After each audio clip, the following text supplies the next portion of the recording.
Hello dear aspirants, I Suraj, your physics mentor, welcome all of you to our new, growing and becoming slowly famous platform, that is Perfect Learning Club.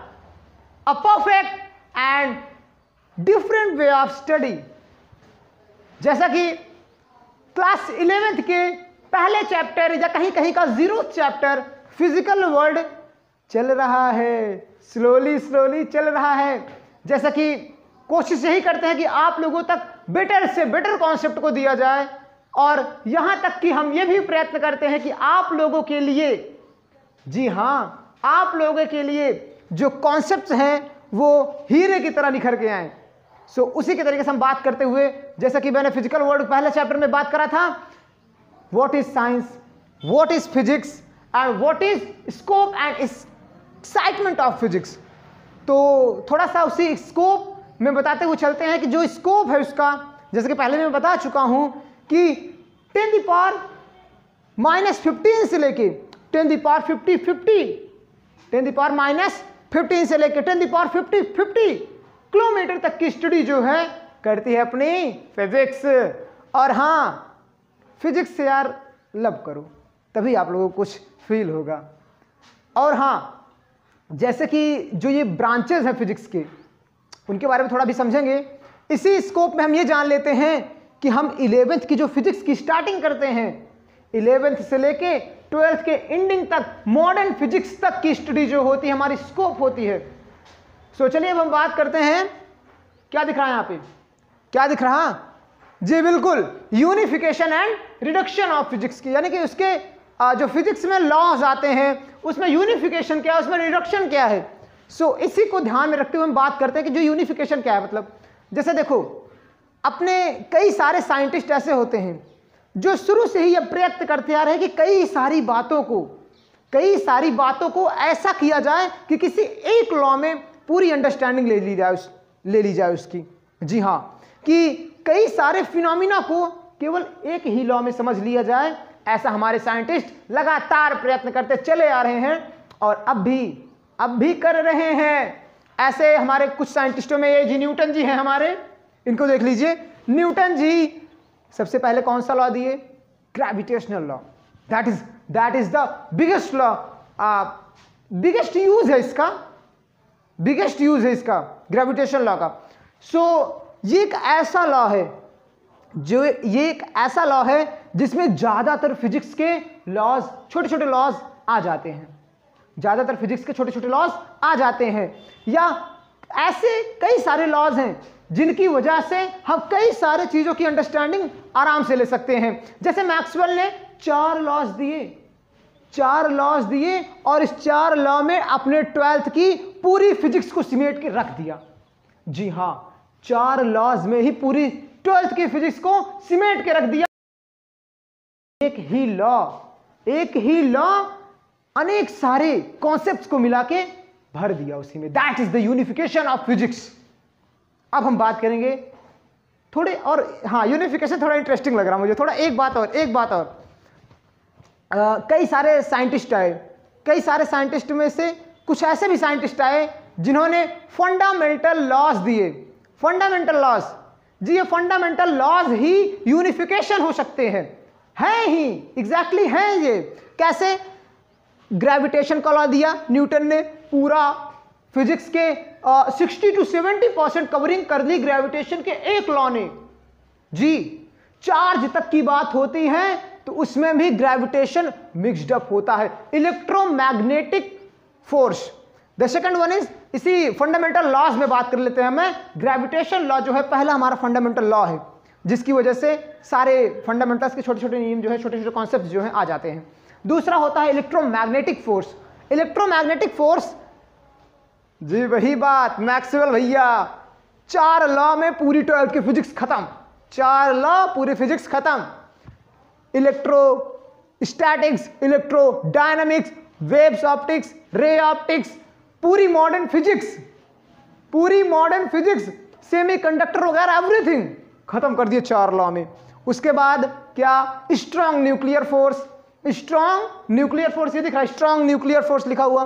उसके बाद weak nuclear force. ये सारे जो forces हैं, ये 4 forces हैं, 4 forces हैं। कैसे बने थोड़े इसके बारे में भी बात कर लेते हैं। जैसे ग्रेविटेशन लॉ आया, वो हमारे 70% कॉन्सेप्ट को समझाने में रहा कि जो दैनिक जीवन में हो रहे, हम ऐसे क्यों चल रहे, हम ऐसे क्यों चल रहे, हमारे चलने में पैर कैसे बैलेंस कर लेता पूरी बॉडी को, जो फ्रिक्शन कैसे काम करता, लिखने में फ्रिक्शन कैसे काम करता, दुनिया भर के जो फंडामेंटल्स आए। हम चांद तक का अध्ययन कर लिए इस ग्रेविटेशन लॉ से। हम चंद्रमा के बारे में जान लिए ग्रेविटेशन लॉ से, चंद्रमा तक पहुंच भी गया ग्रेविटेशन लॉ से। और उसी के बाद में ये जो दिन रात वगैरह हो रहे हैं ना, everything depends upon gravitation law. And the second is electromagnetic law. ये इलेक्ट्रोमैग्नेटिक लॉ जो कि हमें पूरा इलेक्ट्रोस्टैटिक्स, इलेक्ट्रोडायनामिक्स, दुनिया भर के कॉन्सेप्ट को समझा दिए। और अब बात करते हैं, जब थोड़े और अंदर की बात आई, जैसे कि मैंने कहा ना 10⁻50 की बात ग्रेविटेशन कर दी। अब 10⁻−15 की बात आई तो आया एक एटम की बात, एटम के न्यूक्लियस की बात। जैसे कि पता है कि हमारा जो एक एटम होता है, एटम के चारों ओर इलेक्ट्रॉन राउंड राउंड मोशन करते हैं सर्कुलर ऑर्बिट्स में। तो बीच में जो प्रोटॉन्स होते हैं, कभी आपने सोचा कि इलेक्ट्रॉन तो मोशन करते हैं, और हमें यह भी पता है कि निगेटिव पॉजिटिव अट्रैक्ट होते हैं और पॉजिटिव पॉजिटिव रिपेल करते हैं, निगेटिव निगेटिव रिपेल करते हैं। तो ये जो पॉजिटिव पॉजिटिव रिपेल करते हैं, तो जो एटम्स में बीच में न्यूक्लियस होता है, कहते हैं कि इसमें होता है क्या, पॉजिटिव प्रोटॉन्स। एक नहीं प्रोटॉन्स, 2 नहीं, कई सारे प्रोटॉन्स होते हैं। तो कभी आपने सोचा कि ये पॉजिटिव पॉजिटिव प्रोटॉन्स रिपेल क्यों नहीं करते? सोचा कभी? जी, यही बात साइंटिस्ट लोगों ने सोची और बता दिए एक नया लॉ, नया एक fundamental law, that is strong nuclear force. उन्होंने कहा कि जो ये स्ट्रॉन्ग न्यूक्लियर फोर्स होता है, इन प्रोटॉन्स को बांधे रखता है, इन प्रोटॉन्स को बांधे रखता है, ताकि ये प्रोटॉन्स अपने न्यूक्लियस से बाहर ना जा पाए। तो उसी का नाम हो गया स्ट्रॉन्ग न्यूक्लियर फोर्स। अब जब ये फोर्स की बात आई, तो बात आई भैया यूरेनियम की। जब यूरेनियम की खोज हुई, तब लोग साइंटिस्ट फिर सोचना शुरू किए कि इसमें से तो रेडिएशन निकल रहे, इसमें तो अल्फा बीटा पार्टिकल्स निकल रहे, 2He4 हीलियम का नाभिक भी निकल रहा, ऐसा कैसे हो रहा भाई? अभी तो मैंने पढ़ा था कि स्ट्रॉन्ग न्यूक्लियर फोर्स की वजह से प्रोटॉन आपस में बंधे हुए होते हैं, ये कैसे हो गया कि प्रोटॉन निकल के भाग रहे हैं? तो फिर एक लॉ बनाया, वीक न्यूक्लियर फोर्स। इस वीक न्यूक्लियर फोर्स को साइंटिस्ट ने कब दिया? जब स्ट्रॉन्ग न्यूक्लियर फोर्स के एक्सेप्शन आ गए, कहीं कहीं फेलियर होने लगे, तब ये वीक न्यूक्लियर फोर्स आ गया। वीक न्यूक्लियर फोर्स से इन्होंने बताया कि जो कुछ ऐसे एटम्स होते हैं जिनके न्यूक्लियस में वीक न्यूक्लियर फोर्स होते हैं, जिनकी वजह से उनमें अल्फा बीटा पार्टिकल्स निकल के भाग जाता है, जिसे हम रेडियो एक्टिव कहते हैं। जी हाँ, रेडियो एक्टिव कहते हैं। सो भैया, ये रहे हमारे फंडामेंटल लॉज। अब थोड़ा हम बात करते हैं रिडक्शन की। जैसे मैंने पहले ही कहा कि यूनिफिकेशन एंड रिडक्शन, और यूनिफिकेशन में ही मैंने फंडामेंटल फोर्सेस की बात कर ली। क्यों बात कर ली? क्योंकि उसी में आते हैं कि हमने सारे कॉन्सेप्ट्स के मिला के किस तरीके से इन 4 फोर्सेस में, 4 फंडामेंटल फोर्सेस में पूरी फिजिक्स को ही नीचे कर दी। हमारे एक वैज्ञानिक हैं, बहुत ही अच्छा नाम है उनका, याद नहीं आ रहा। उन्होंने कहा कि ऐसा एक लॉ देंगे। उन्होंने एक बुक भी लिखी थी, द थियरी ऑफ एवरीथिंग। शायद आप लोग उनका नाम जानते हो, अगर उनका नाम जानते हैं आप लोग तो कमेंट करिए। नेक्स्ट लेक्चर में मैं उनका नाम पक्का बताऊंगा आप लोगों को, थोड़ा मुझे याद नहीं है। तो उन्होंने एक बुक लिखी थी, the theory of everything. The theory of everything में उन्होंने बताया कि जो पूरी फिजिक्स है, ब्रह्मांड की सारी फिजिक्स को उन्होंने कहा कि मैं सिर्फ एक रूल में ला सकता हूं। ब्रह्मांड की सारी फिजिक्स को सिर्फ मैं एक रूल में ला सकता हूं। और कहीं ना कहीं वो काफी हद तक उसके क्लोज आ गए थे, और काफी लोगों का मानना है कि वो जिस लॉ के क्लोज आए थे, that is the thermodynamics second law. The second law of thermodynamics जो है वही है उनके according, the theory of everything के अकॉर्डिंग, कि द थर्मोडायनामिक्स का सेकंड लॉ जो है वही है पूरी फिजिक्स को अंडरस्टैंड करने का एकमात्र फॉर्मूला। बाकी अभी श्योर नहीं है, हमारे साइंटिस्ट लगातार वर्क कर रहे हैं कि किस तरीके से पूरी फिजिक्स को केवल एक फॉर्मूले पे टिका दिया जाए। तो अब हम बात करते हैं रिडक्शन की। तो जैसे कि सारे फॉर्मूलाज को समझ के केवल एक फॉर्मूलाज में समझना यूनिफिकेशन होता है, उसी तरीके से किसी बड़े कॉन्सेप्ट को समझने के लिए छोटे छोटे स्टेप हमें उठाने पड़े, वो भी फिजिक्स होता है। जैसे मुझे मैप लेना है, मुझे पाकिस्तान या बांग्लादेश या अमेरिका या कहीं जाना हो, तो मैं क्या करूंगा, मैं अपना एक मैप बनाऊंगा कि मैं यहाँ से लेके यहाँ तक जाऊंगा। उसके बाद जैसे मुझे मान लो जम्मू कश्मीर जाना है, तो मैं पहले एक ग्राफ बनाऊंगा कि मुझे यहाँ से लेके हरियाणा जाना है, हरियाणा से लेके थोड़ा जो नियर बाई प्लेस होगा वहाँ जाना है, उसके बाद मैं जाऊँगा जम्मू कश्मीर। तो इस तरीके से मैं शॉर्टेस्ट डिस्टेंस ढूंढूंगा छोटे छोटे स्टेप्स में कि किस तरीके से मैं जम्मू कश्मीर तक पहुँच सकता हूँ। उसी तरीके से हम सोचेंगे अपने लॉस के बारे में, छोटे छोटे लॉस को जोड़ के किस तरीके से हम बड़े फॉर्मूलाज को गेट कर सकते हैं, किस तरीके से हम बड़े क्वेश्चंस को सॉल्व कर सकते हैं। जैसे मान लो एग्जांपल में आया कि मैं एक चौक से लिख रहा था, बट वो बोर्ड क्या है, बोर्ड था नीचे प्लास्टिक का बोर्ड था, प्लास्टिक के बोर्ड से मैंने थोड़ा ज़्यादा प्रेस करके लिखा, तो प्लास्टिक का बोर्ड जो है पिचक गया और पिचक के दीवार में होल कर दिया, और वो होल कर दिया तो उस पर कितने न्यूटन का बल लगा कि वो कितना होल हो गया उस दीवार पे। और जो दीवार थी वो ताज़ा ताज़ा पेंट की हुई थी, उसकी पपड़ी निकल गई, पपड़ी निकल के वो थोड़ा अंदर तक चली गई। तो वही हमें फाइंड करना था कितने अंदर तक वो जा चुकी है। तो अब मैं पहले क्या देखूंगा कि मैंने यहाँ पे यहाँ तक कितना फोर्स लगाया था, इसे कैलकुलेट करूंगा। अब यहाँ से फोर्स लगने की वजह से जो अंदर जो बोर्ड दबा उस पर कितनी फोर्स आई, उसके बाद अंदर वाली कितनी फोर्सेज आई, ये तो मान लीजिए मात्र एक फोर्स की बात हो गई। अब मान लो यहाँ पे एक दीवार है, मैंने इस दीवार पे जोर से धक्का मारा और दीवार को थोड़ा मैं इलास्टिक मानता हूँ, वो दीवार थोड़ी पिचक जाती है और पीछे एक पेंडुलम रखा होता है, वो पेंडुलम ऑसिलेट करने लगता है। तो अब बताओ वहाँ पे पेंडुलम की जो ऑसिलेशन है वो कितने ऑसिलेशन पर टाइम है, तो वो फाइंड करने के लिए हमें 2-3 वे कलेक्ट करने होंगे, तब जाके हमें वो पता चलेगा। सो ये होते हैं हमारे रिडक्शन ऑफ फिजिक्स। सो अब हम आते हैं अपने अगले चैप्टर पे। मैंने इतना ओवरव्यू इसीलिए दिया, ना मैंने व्हाइट बोर्ड का यूज़ किया ना मैंने ग्रीन बोर्ड का यूज़ किया। मैंने सोचा फिजिकल वर्ल्ड है तो थोड़ा फिजिक्स के तरीके से समझा दिया जाए आप लोगों को। आई होप आप लोग बेटर अंडरस्टैंडिंग गेट कर चुके होंगे इसके लिए कि किस तरीके से हमारे फंडामेंटल फोर्सेज होते हैं। और थोड़ी एक पॉइंट और छूट रहा, that is society, technology and physics के बारे में। तो ये फिजिक्स और टेक्नोलॉजी का क्या रिलेशन है और सोसाइटी से क्या मतलब है। तो देखो भैया, जो ये टेक्नोलॉजी होते हैं सोसाइटी को इंप्रूव करते हैं। Are you getting? मैं आज आपके कैमरे के सामने हूं, आप घर बैठे हमें देख पा रहे हैं, दैट इज टेक्नोलॉजी। और इसी टेक्नोलॉजी की वजह से सोसाइटी आगे बढ़ रही, आप सब गेट कर पा रहे ना। और ये कैसे हो रहा कि हम लोग स्लोली टेक्नोलॉजी को आगे बढ़ा रहे और घर बैठे इतने इंप्रूव हो गए, सोसाइटी इतनी इंप्रूव हो गई कि घर बैठे मैं आप तक ऑनलाइन लेक्चर्स पहुंचा दे रहा। टेक्नोलॉजी बढ़ी, सोसाइटी बढ़ी, कैसे बढ़ी? फिजिक्स से, फिजिक्स की थ्रू कैमरे आए, फिजिक्स के थ्रू उसमें सेमीकंडक्टर का ही फॉर्मूला लगा जिसकी वजह से ये फ़ोन बने, रेडिएशन चली जिसकी वजह से यहाँ तक लेक्चर वहाँ तक आया। तो दुनिया भर के जो टेक्नोलॉजी डिपेंड्स होते हैं बिकॉज ऑफ फिजिक्स, और टेक्नोलॉजी की वजह से सोसाइटी हमारी इंप्रूव होती है, that is physics. So now our new chapter is measurement and dimensions. तो हम उसकी बात करेंगे लेकिन अपने पुराने अंदाज में। सो लेट्स स्टार्ट माय पुराना अंदाज। रख हौसला वो मंजर भी आएगा, प्यासे के पास चलकर समंदर भी आएगा, थक कर यूं हौसला मत हार ऐ मुसाफिर, मंजिल भी आएगी और मंजिल पाने का मजा भी आएगा। So let us start our new chapter, that is measurement and dimensions. So शुरू करते हैं सबसे पहले मेजरमेंट्स के बारे में। क्या होते हैं मेजरमेंट्स?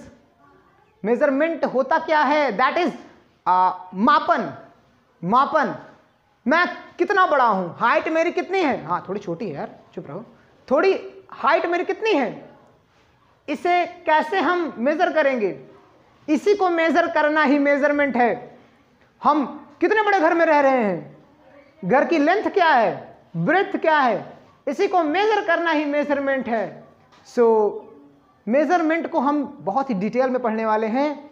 एक एक कॉन्सेप्ट्स को लेने वाले हैं, बहुत ही अच्छे अच्छे न्यूमेरिकल्स लेने वाले हैं और लॉट ऑफ इंजॉयमेंट आने वाली है मेजरमेंट में। पहले तो मैं बता दूं आपको क्वांटिटीज क्या होती हैं। जो नेचुरल फिनोमिना हो रहा, जो हो रहे, हमें दिखाई दे रहे, नहीं दिखाई दे रहे, सब क्वांटिटीज हैं। लेकिन अब बात करते हैं क्वांटिटीज के अंदर आने वाले फिजिकल क्वांटिटीज और नॉन फिजिकल क्वांटिटीज की। मैंने अभी क्या कहा, जो दिखाई दे रहे हैं, जो नहीं दिखाई दे रहे हैं, जो हमारे नेचर पे हैं, दैट इज क्वांटिटी। अब देखो फिजिकल क्वांटिटी क्या होते हैं। फिजिकल क्वांटिटी वे क्वांटिटी होती हैं जिसे हम मेजर कर सकते हैं, जिसकी वजह से हम नेचुरल फिनोमिना की अंडरस्टैंडिंग ले सकते हैं, उसे समझ सकते हैं। So physical quantities are those quantities by which we can get the understanding of natural phenomena and which are measurable, से होती हैं फिजिकल क्वांटिटीज। अब क्वांटिटीज के दो टाइप्स, एक फिजिकल एक नॉन फिजिकल। नॉन फिजिकल क्या होता है? नॉन फिजिकल, मैं कितना सुंदर हूं, हालांकि मैं हूं नहीं। यार चुप रहो, तुम बात बात में बेइज्जती कर देते हो। श्याम भैया आप शांत रहेंगे, बोलेंगे नहीं। तो हाँ नहीं सुंदर है यार, कह दिए हाँ मैं सुंदर नहीं हूं। तो नॉन फिजिकल क्वांटिटी वे क्वांटिटीज होती हैं जिसे हम मेजर नहीं कर सकते, जैसे श्याम भैया हमारे कितने सुंदर हैं, इसे हम किस एंगल पर डिफाइन करेंगे? मैं देखूंगा मेरी नज़र में सुंदर है, आप देखोगे आपकी नज़र में पता नहीं है बंदर जैसे हो। तो सबके नेचर पर डिपेंड करेगा कि ये इनकी सुंदरता कितनी है, तो ये मेजरेबल नहीं है। अब दिशा पटानी कितनी खूबसूरत हैं, सॉरी।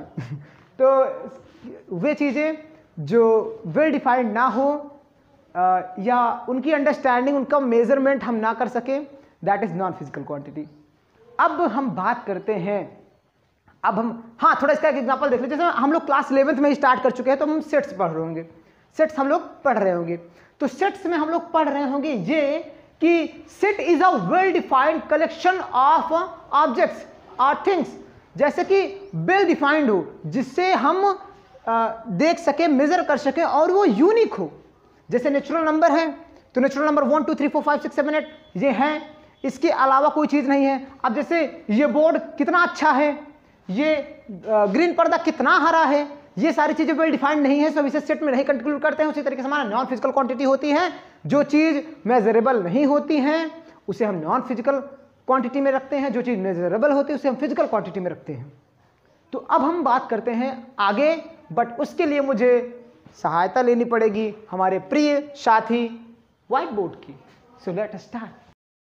सो स्टूडेंट्स, जैसा कि हम लोगों ने बात कर लिया है फिजिकल क्वांटिटीज और नॉन फिजिकल क्वांटिटीज की, तो अब हम बात करते हैं इन फिजिकल क्वांटिटीज के टाइप्स के बारे में।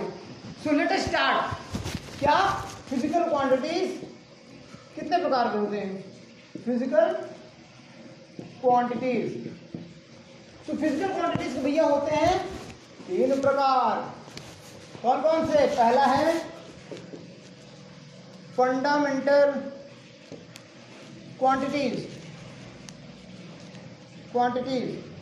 दूसरा कौन सा है?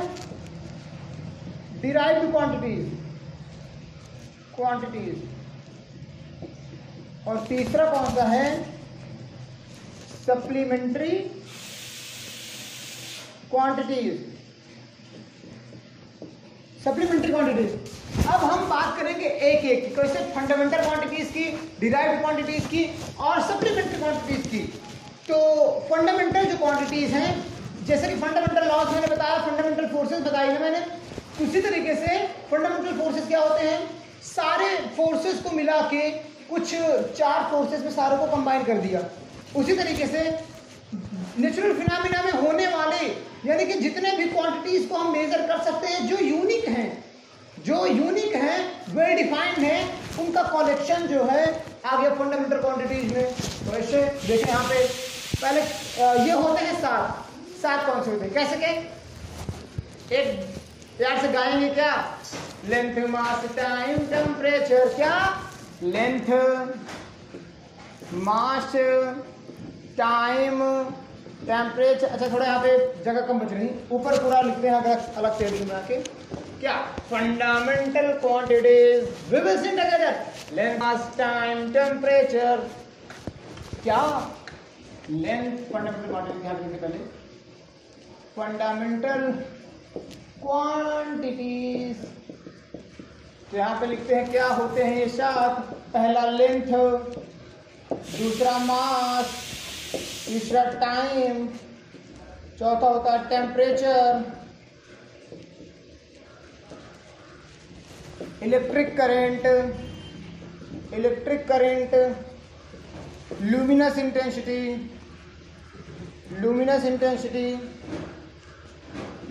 इंटेंसिटी और लास्ट अमाउंट ऑफ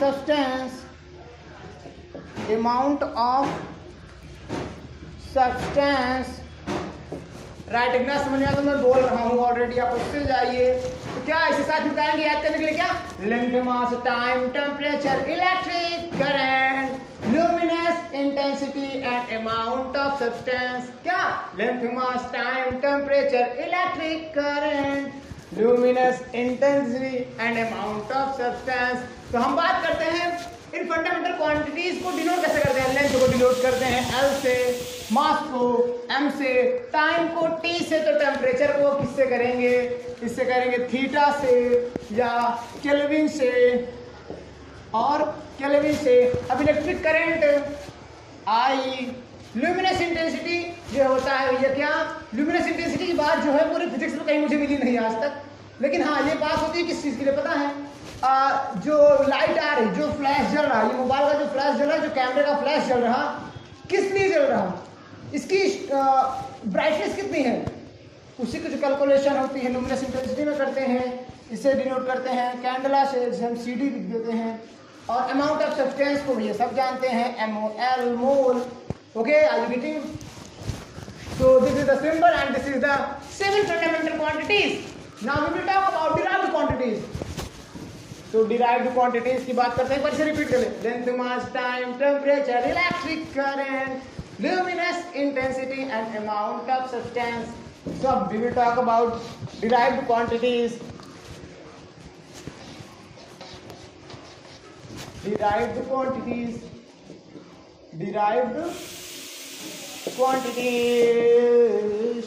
तो डिराइव्ड क्वांटिटीज क्या होती है भैया जो इन 7 क्वांटिटीज से जो इन 7 फंडामेंटल क्वांटिटीज से बन जाए जो वही होती है डिराइव्ड क्वांटिटीज। कैसे देखो यहाँ पे जैसे डिराइव्ड क्वांटिटीज में जैसे मान लो जिसमें कुछ ऐसी चीजों की बात करें जिसमें एक या एक से अधिक फंडामेंटल क्वांटिटीज को उठा के बना दिया जाए।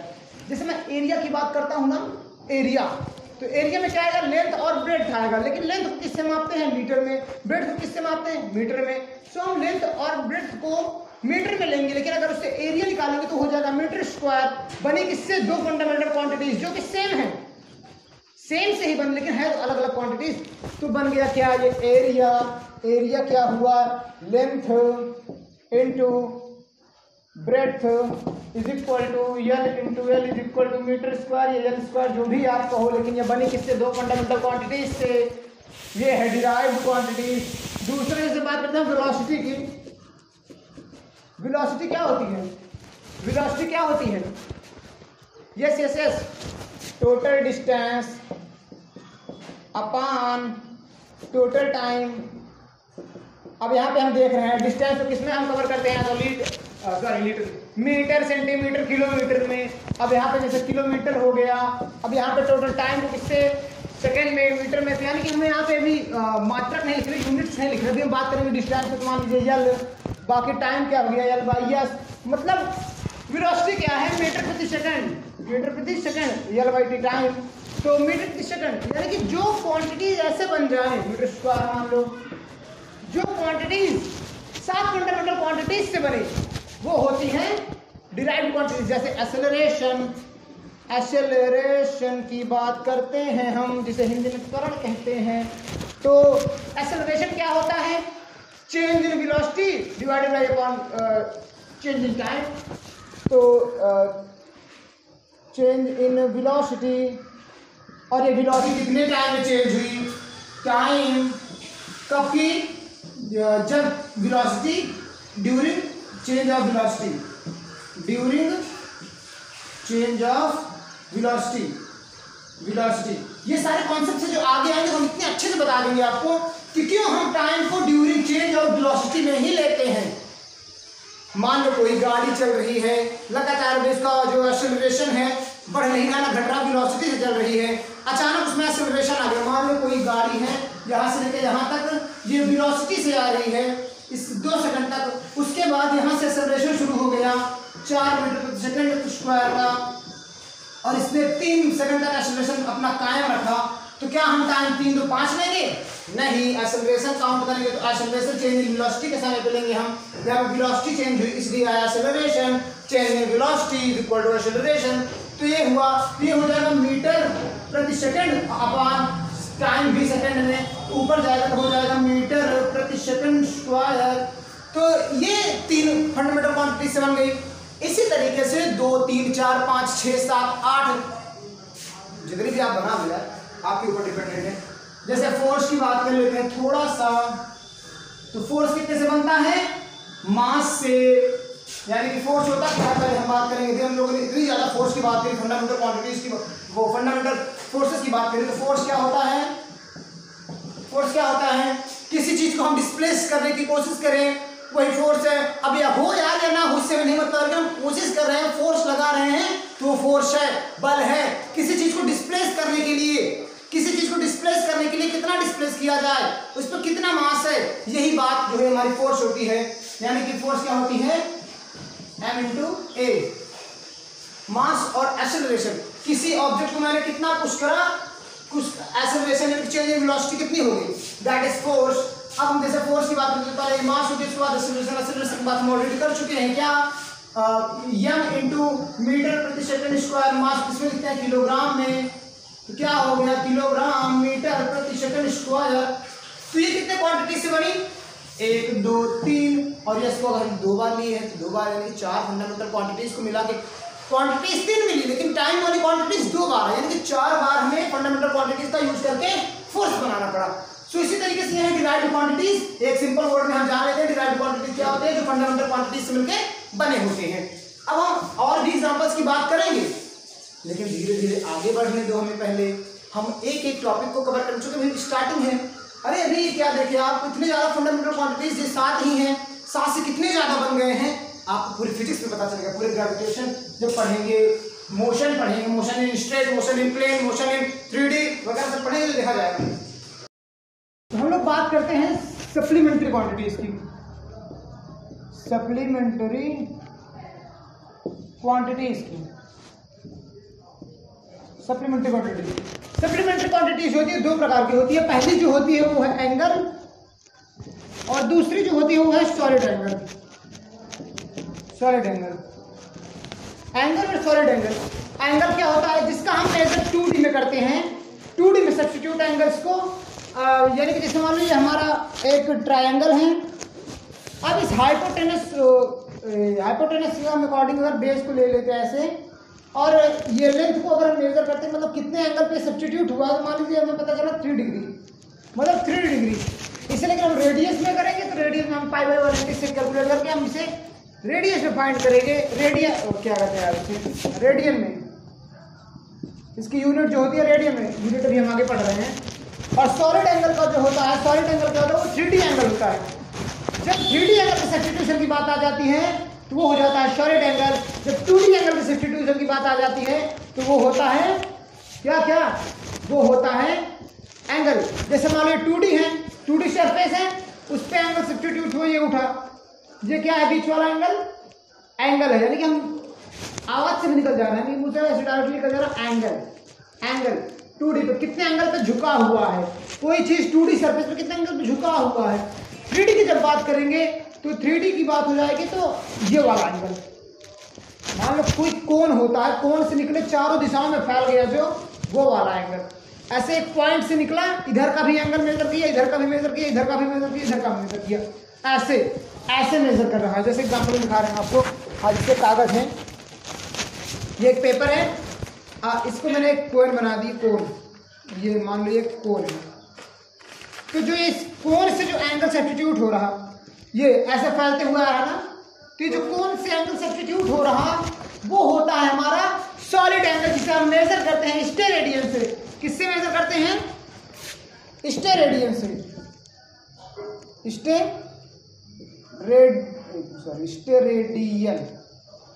स्टेरेडियन से कौन सा एंगल?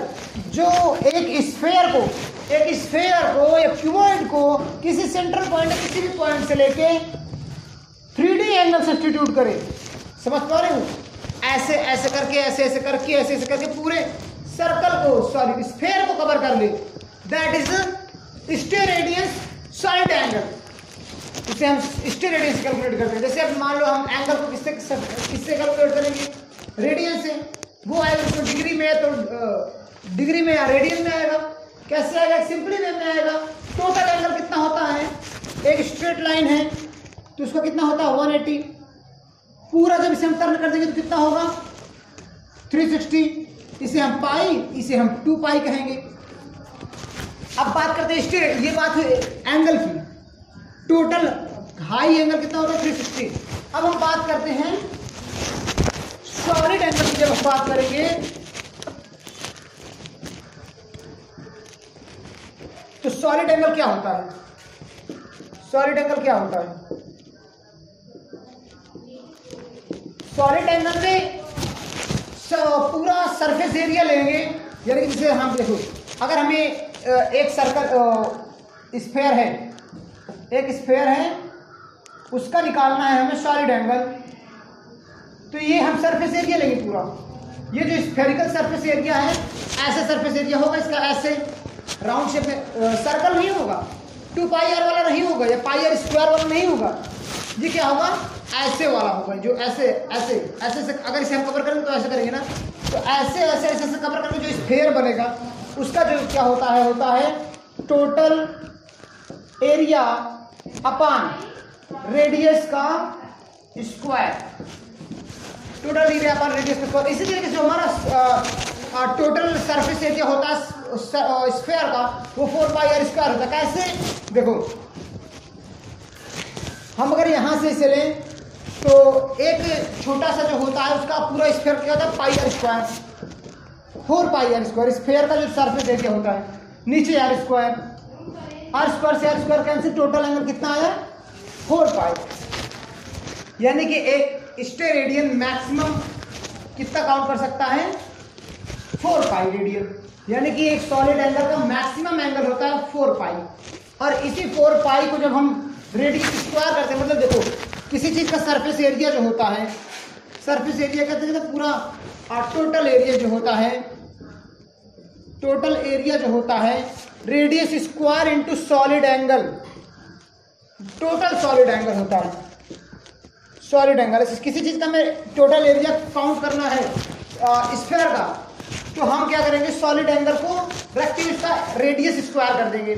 जैसे अब मान लो कोई सॉलिड एंगल है 180, सॉरी 360 मानो, 360 मान रहे हैं, जिसे हम क्या कहेंगे? 2 पाई। तो क्या हो जाएगा? 2 पाई आर स्क्वायर। अब ये कैसा टोटल सरफेस एरिया होगा? एक स्फेयर के आधे पोर्शन का, क्या होता है? 2 पाई आर स्क्वायर। उसी तरीके से स्फेयर के टोटल सरफेस एरिया क्या होंगे? 4 पाई आर स्क्वायर। और नेट सॉलिड एंगल और टोटल सॉलिड एंगल कितना होता है? 4 पाई।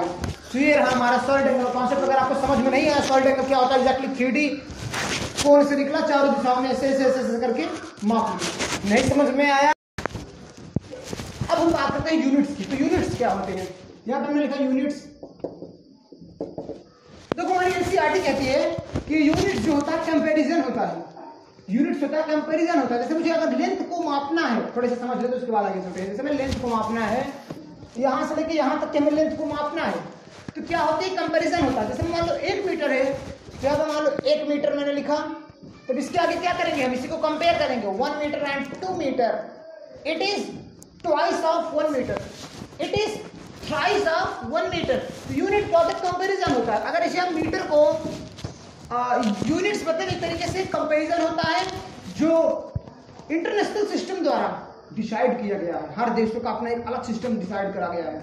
जैसे अपने यहाँ पे हम मीटर में कैलकुलेट करते हैं सेकंड में कैलकुलेट करते हैं टाइम को, लेंथ को मीटर में, वेट को किलोग्राम में। अमेरिका में क्या करते हैं, सब चेंज है। अदर इंटरनेशनल सिस्टम में क्या करते हैं, सब चेंज है। फुट को पता लगा, लेंथ को वो लोग फुट में मापते हैं, पाउंड में मापते हैं वजन को। सो ये सिस्टम है कि जो ये यूनिट्स होती है ये एक स्टैंडर्ड यूनिट, स्टैंडर्ड तरीके से बनाया गया है सब इंटरनेशनल सिस्टम द्वारा। एक कंपैरिजन होती है। अब जैसे एक सेंटीमीटर हो गया,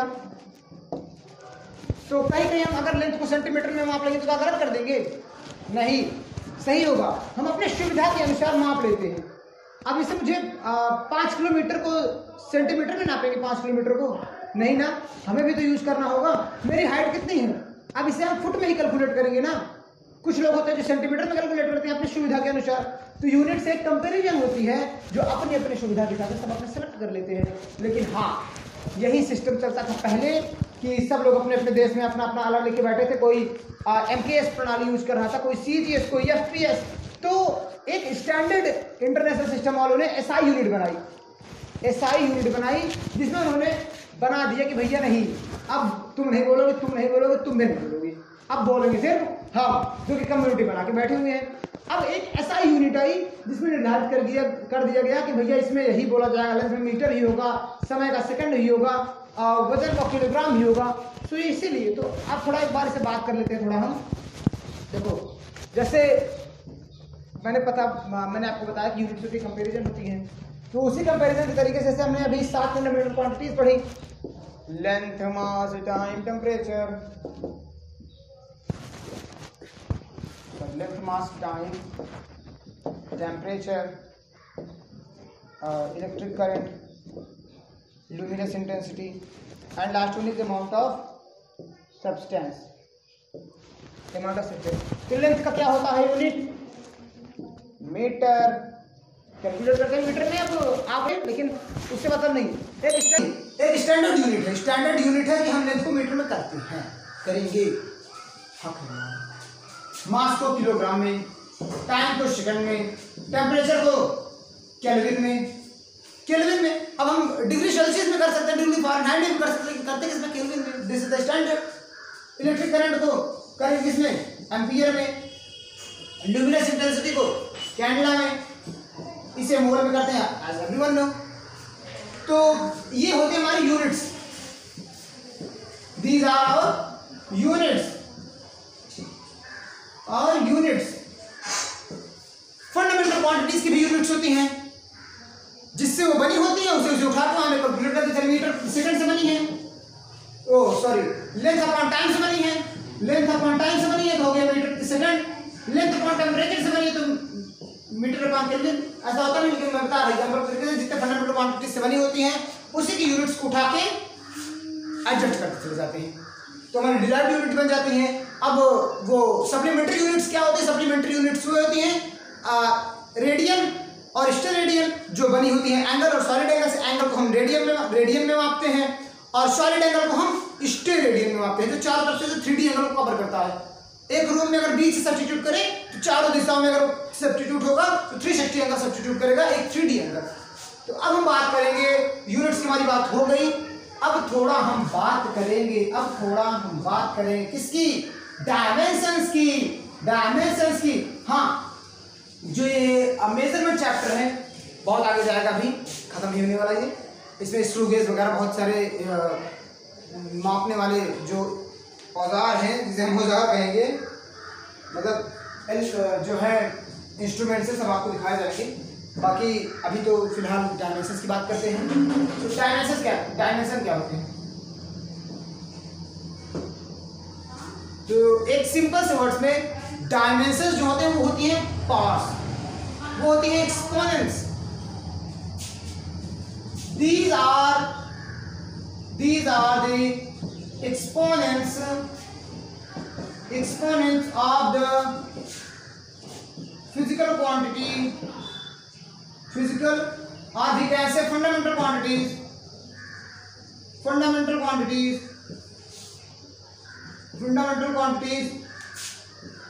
which shows the participation of which which shows the participation of that fundamental quantity, mental quantity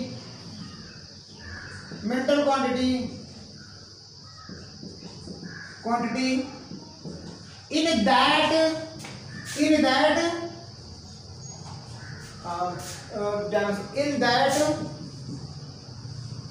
quantity, simply हम लिख सकते हैं in that quantity और in that formula और जो भी हो हम कुछ भी कर सकते हैं इन दैट फॉर्मूला। मतलब क्या है, ये डिफिनेशन आपको कहीं मिलेगी नहीं, थोड़ा सा फील करोगे तो डिफिनेशन आराम से क्लियर हो जाएगी कि दीज आर, यानी कि डायमेंशंस आर, यहां से लिखेंगे डायमेंशंस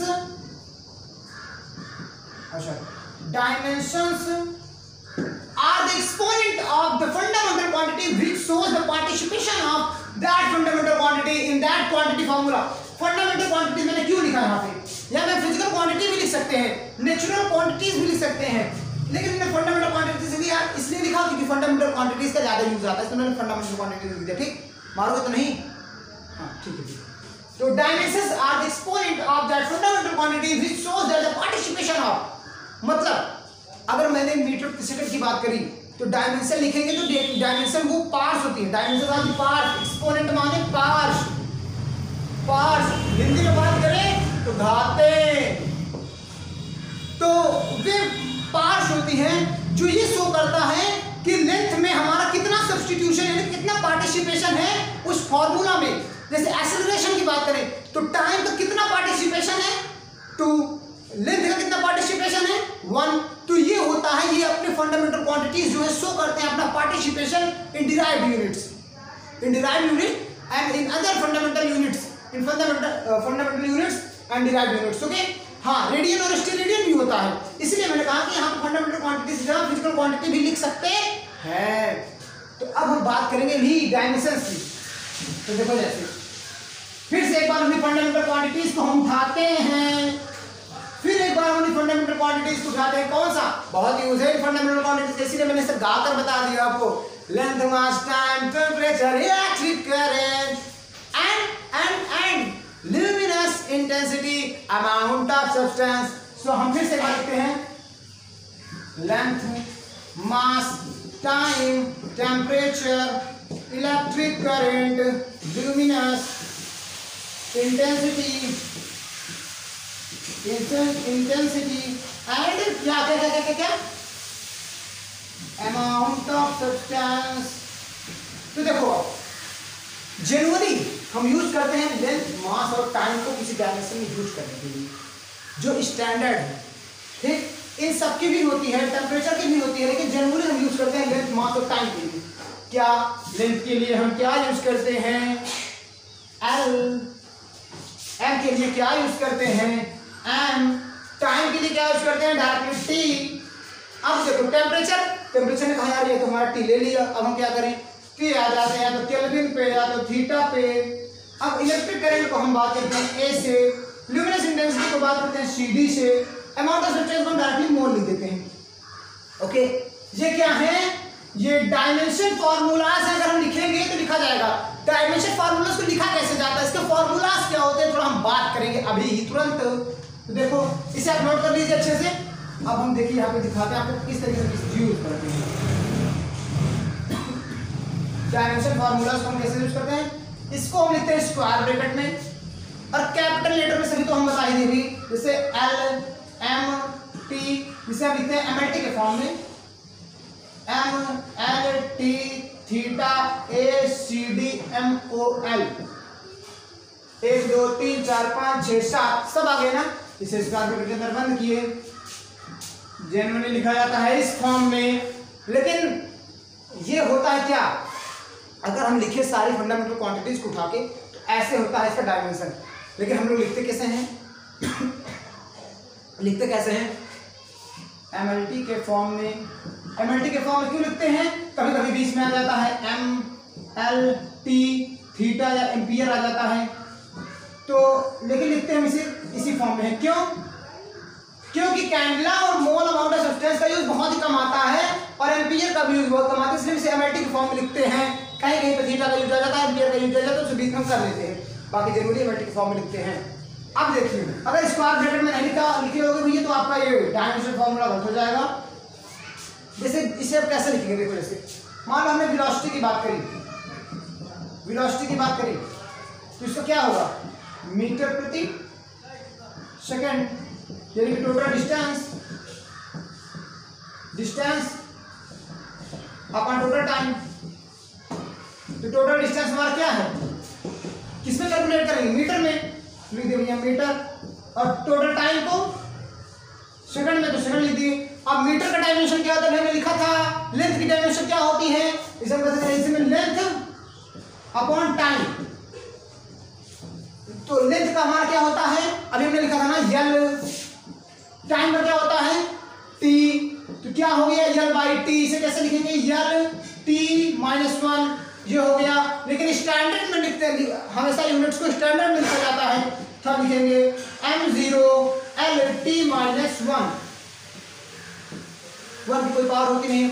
हाँ ये तो हमने पढ़ा होगा ना मैथमेटिक्स में, अगर किसी की पावर 0 होती है तो उसकी वैल्यू 1 होती है। अगर ये 1 को हम यहाँ पे लिख ही देंगे तो मतलब क्या निकलेगा, कुछ नहीं, हम यहाँ पे लिखते हैं m0 l1 t minus 1, l की पावर 1 है। अगर इसे नहीं लिखेंगे तो कोई दिक्कत नहीं, क्योंकि किसी की पावर 1 होती है तो उसी वही वैल्यू वहीं पे रख दी जाती है। ठीक, तो ये होती है हमारी वेलोसिटी की।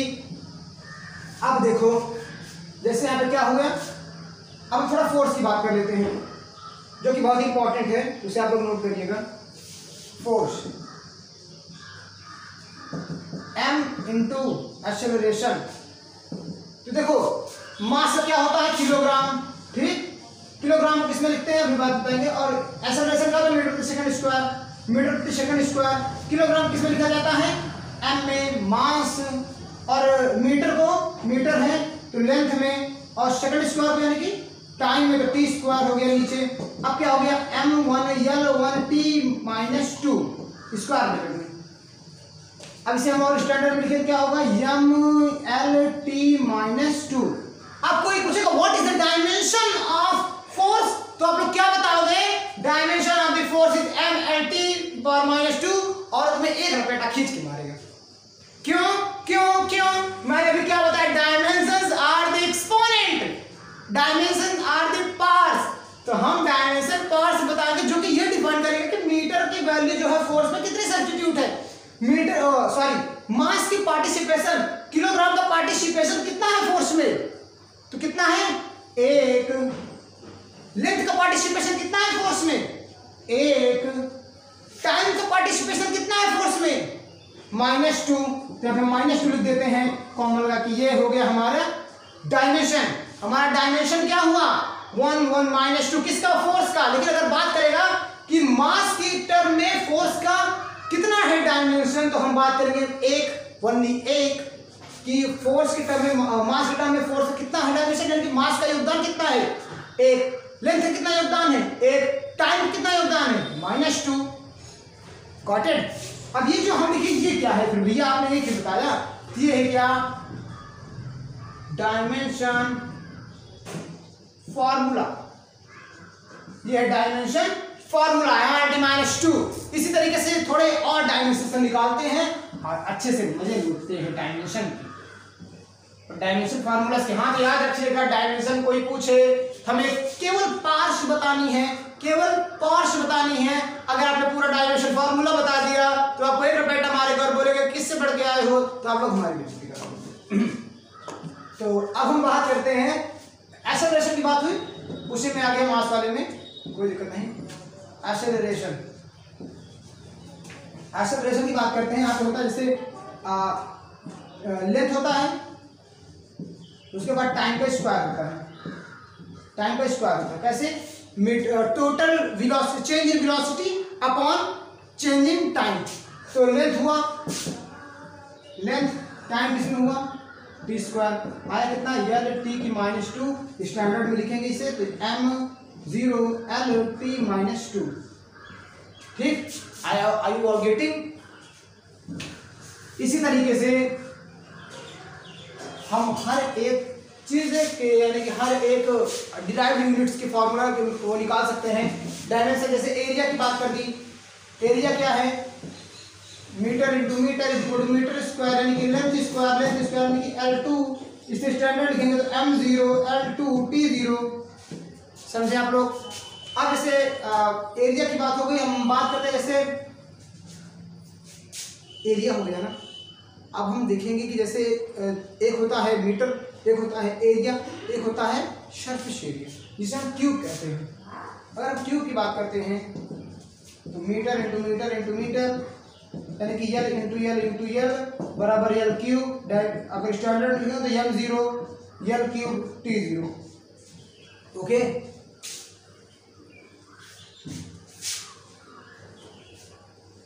वॉल्यूम की बात करेंगे तो वॉल्यूम में भी इसी तरीके से आप निकाल लोगे, बहुत सारे डायमेंशन फार्मूला। अच्छा मैं तुम्हें दिखा दे रहा प्रेजेंटेशन कितने डायमेंशन फार्मूलाज होते हैं, कितने होते नहीं ये नहीं दिखा सकता कुछ दिखा सकते, कुछ एग्जांपल्स दिखा देते, बाकी कितने होते हैं, बहुत होते हैं। ये देखो, ये सारे हैं डायमेंशन फॉर्मूलाज। डायमेंशन है, डायमेंशन फॉर्मूलाज है। डायमेंशन क्या होगा, जैसे इसकी पावर है उसी को पावर आगे लिख देंगे, वो हो जाता है डायमेंशन हमारा। समझ रहे हो, समझ रहे हो वही। तो अगर डायमेंशन फॉर्मूलाज है तो उसके पार्ट्स जो होती हैं वो डायमेंशंस होते हैं, वो डायमेंशंस होते हैं। हिंदी में से कहते हैं विमा और विमीय सूत्र, विमा और विमीय सूत्र। विमा यानी कि उस क्वांटिटी का, उस फिजिकल क्वांटिटी में कितना योगदान है। लेंथ है तो लेंथ का कितने पैर आगे हैं, तो 2 पैर आगे हैं। मीटर के कितने पैर आगे हैं, अगर 3 है तो 3 पैर आगे हैं। मीटर 3 कदम आगे था। और समय भैया 2 कदम पीछे था, -2।